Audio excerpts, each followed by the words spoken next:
Hello students, welcome to mathematics class.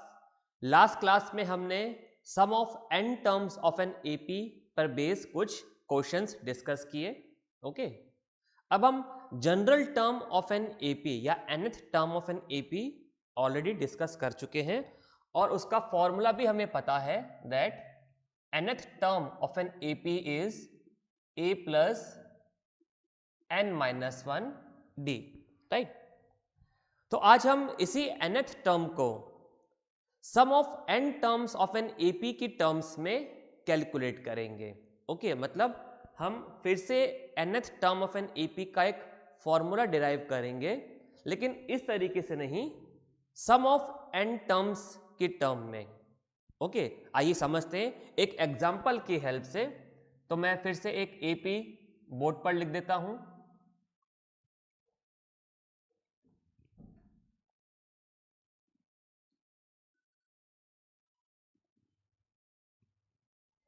तो ये sequence एक अर्थमेटिक प्रोग्रेशन है। फर्स्ट टर्म a है, कॉमन डिफरेंस 3 है, right. So first term is 1, common difference is 3 है, right.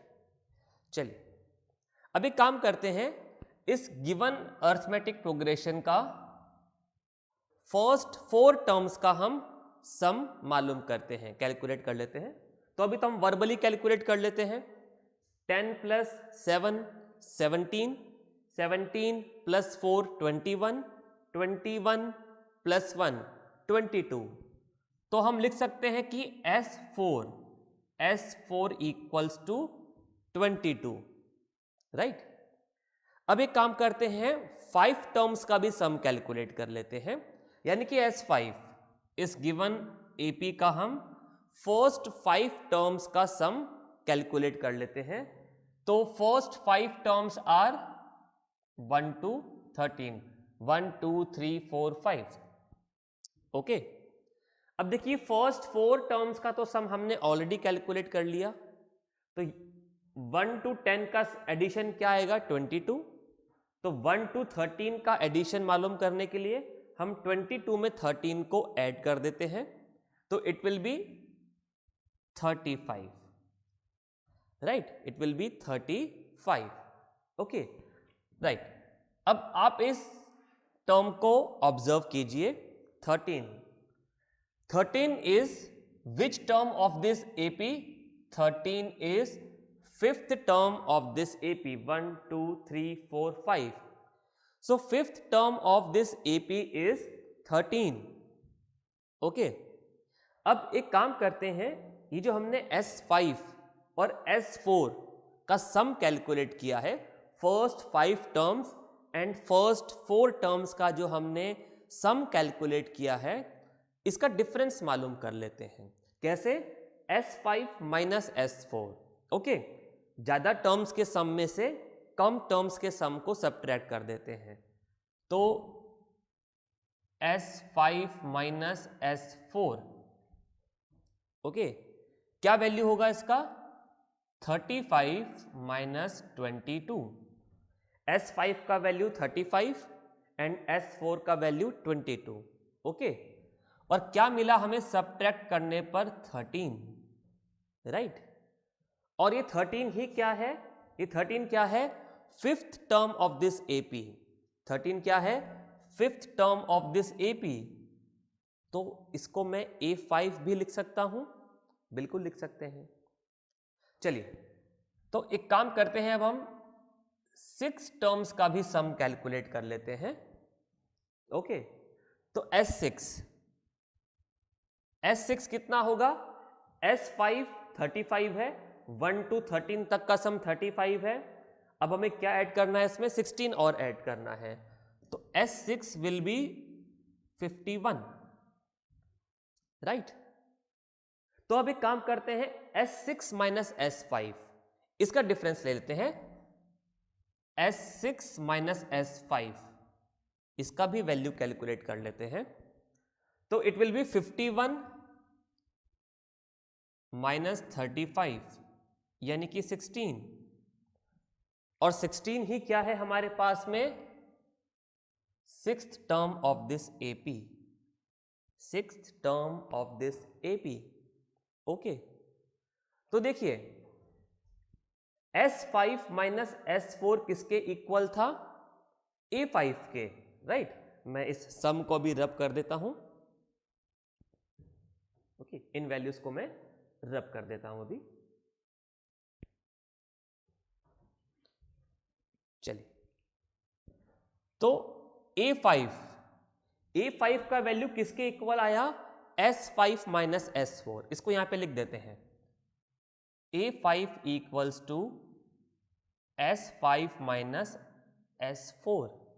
Okay, और A6 का वैल्यू किसके इक्वल आया? A6 equals to S6 minus S5। Okay, तो आप देखिए A5 fifth term of the AP किसके इक्वल था? Sum of 5 terms minus sum of 4 terms. यहां पर क्या नंबर लिखा है? जो यहां पर लिखा हुआ है। और यहां क्या नंबर लिखा है? इस नंबर से एक कम, one less than this. Now A6 is S6 minus S5। तो देखिए यहां दोनों जगह पर 6 लिखा है, both the numbers are same. And यहां पर क्या नंबर लिखा है? Again one less than this number. Okay, तो ऐसे ही अगर हमें A7 निकालना हो तो A7 क्या होगा? S7 minus S6, right. तो ये फॉर्मूला सभी all the terms of the AP के लिए एप्लीकेबल होगा, क्योंकि हम क्या कर रहे हैं? जब हमने S5 कैलकुलेट किया, सॉरी S5 कैलकुलेट किया तो 1 to 13 तक को ऐड किया। और S6 के लिए हमने क्या किया? S5 plus 16। तो यानी कि S6 और S5 का डिफरेंस क्या होना चाहिए? 16। सिमिलरली जब हमने S5 कैलकुलेट किया तो कैसे किया? S4 में हमने 13 और ऐड कर दिया। तो S5 और S4 का डिफरेंस क्या होना चाहिए? 13 होना चाहिए।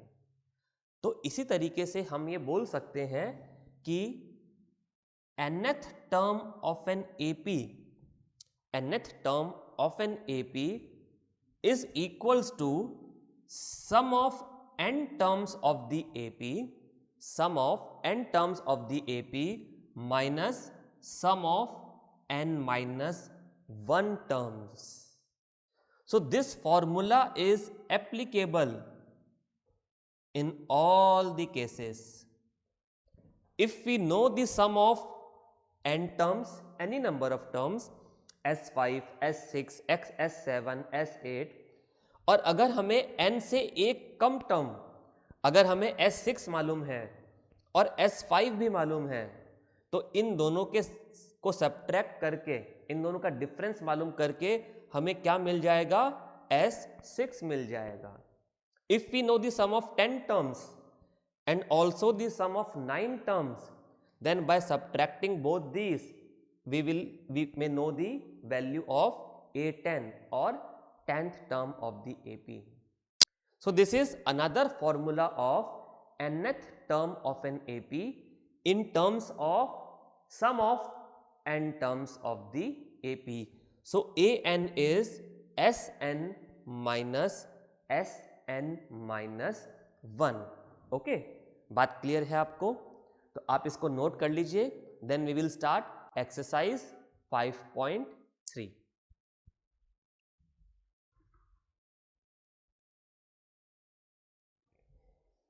चलिए, आपने इसको नोट कर लिया होगा, इसको मैं रब कर देता हूं।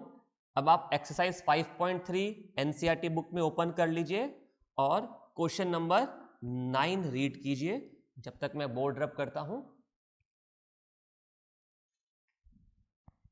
Read question number 9, exercise 5.3 NCERT book.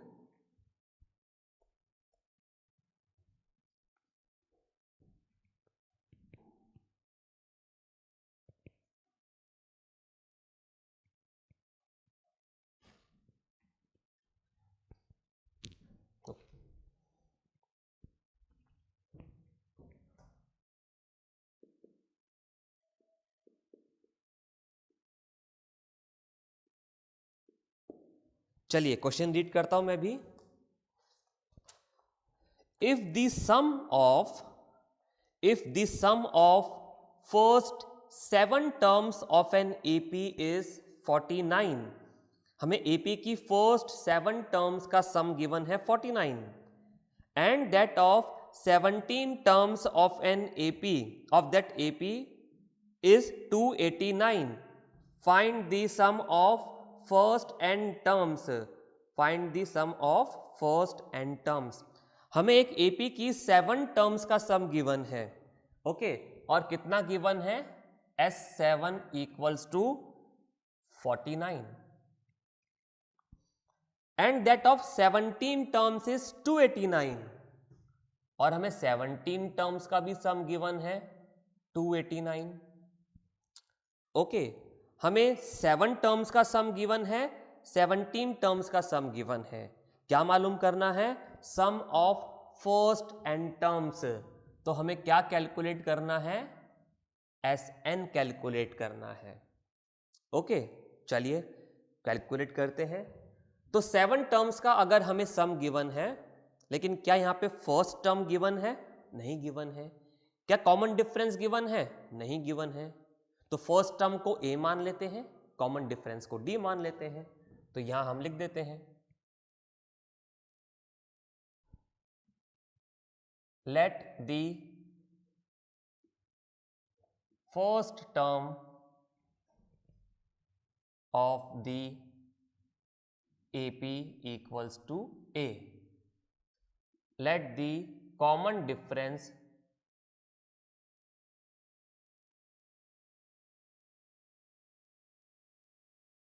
Of the AP equals to d।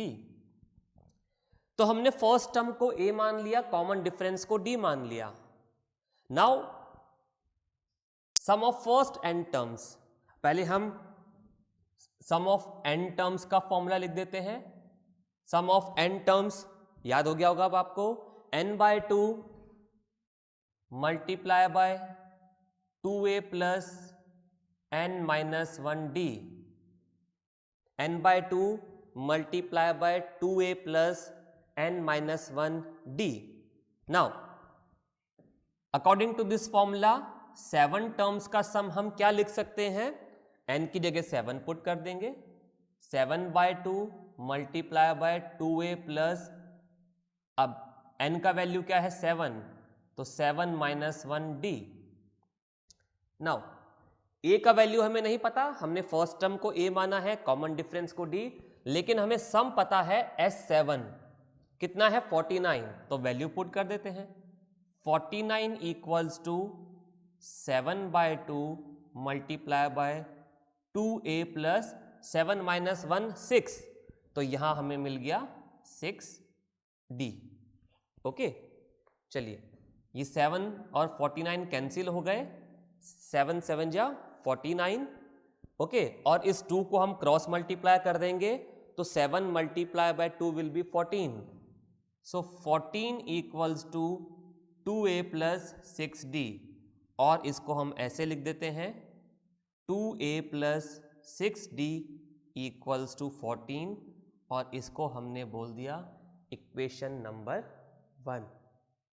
Fine, चलिए आप इसको नोट कर लीजिए, थोड़ा सा पार्ट में रब कर देता हूं, राइट।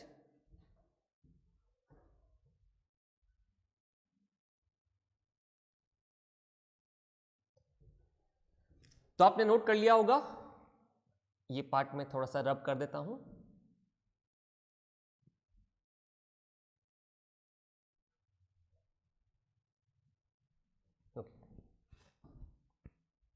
चलिए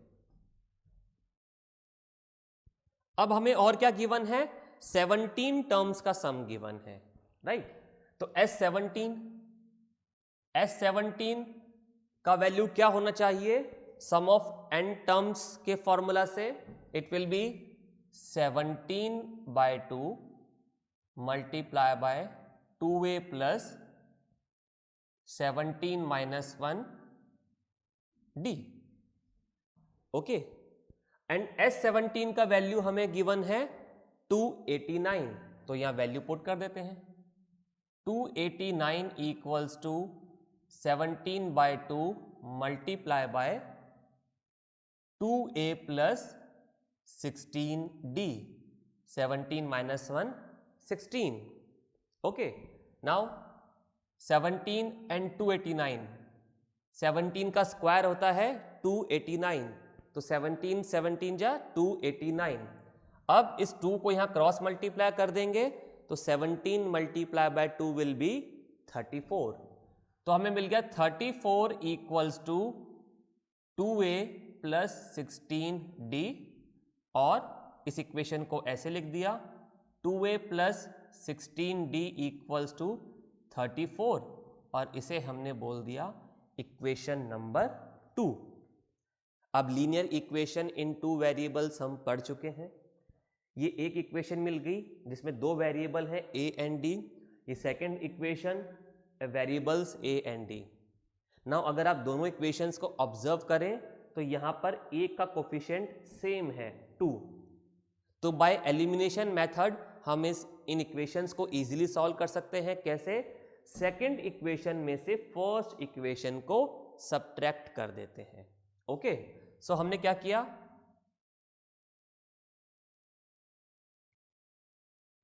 सब्ट्रैक्टिंग 1 फ्रॉम 2.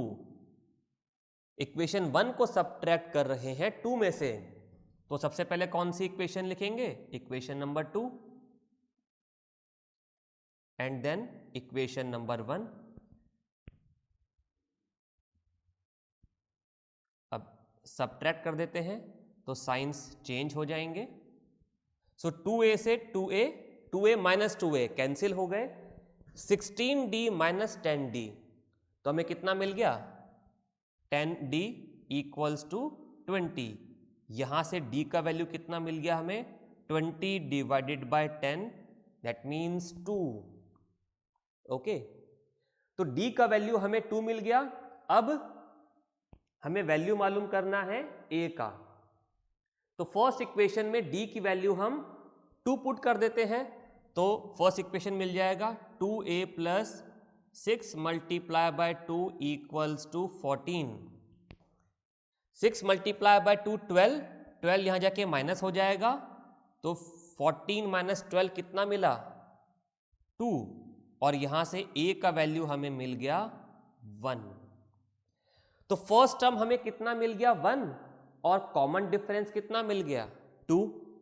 अब अगर हमारे पास में फर्स्ट टर्म है और कॉमन डिफरेंस भी है, तो हम गिवन AP का किसी भी टर्म्स, कितनी भी टर्म्स का सम मालूम कर सकते हैं.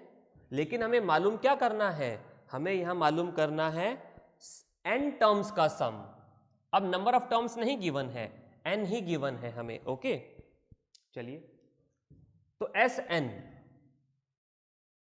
Sn will be n by 2 multiply by 2a plus n minus 1d. Okay, यही फॉर्मूला होगा n टर्म्स के सम का.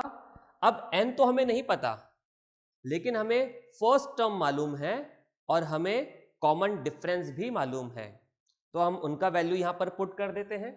तो it will be n by 2 multiply by 2 into 1 plus n minus 1 multiply by 2. a का value 1 है और d का value 2 है, तो n by 2, 2 into 1 2 plus 2 multiply by n 2n, 2 multiply by minus 1 minus 2.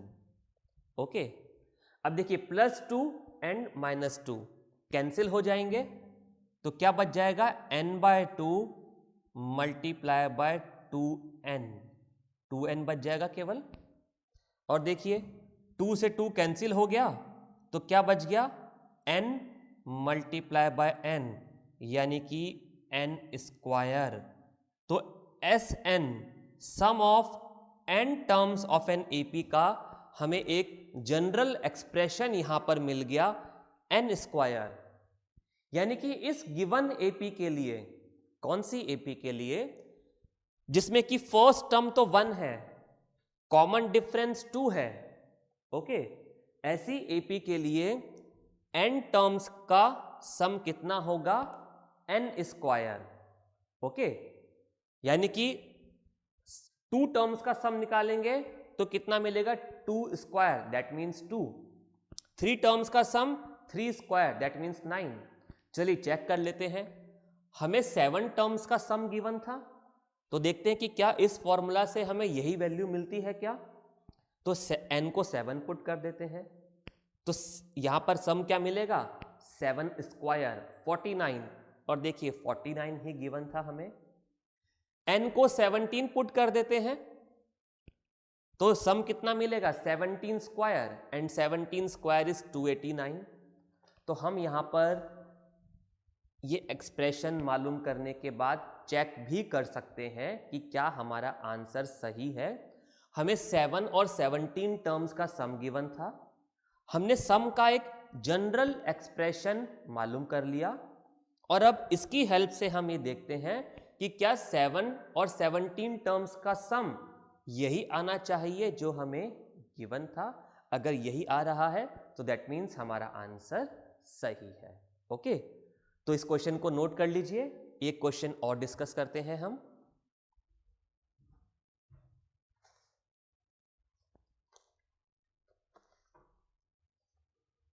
चलिए, आपने नोट कर लिया होगा, मैं इसको रब कर देता हूं।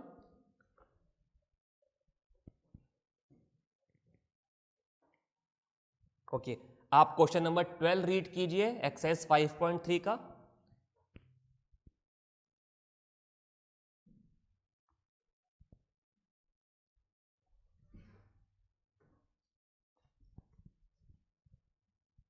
Read question number 12, exercise 5.3।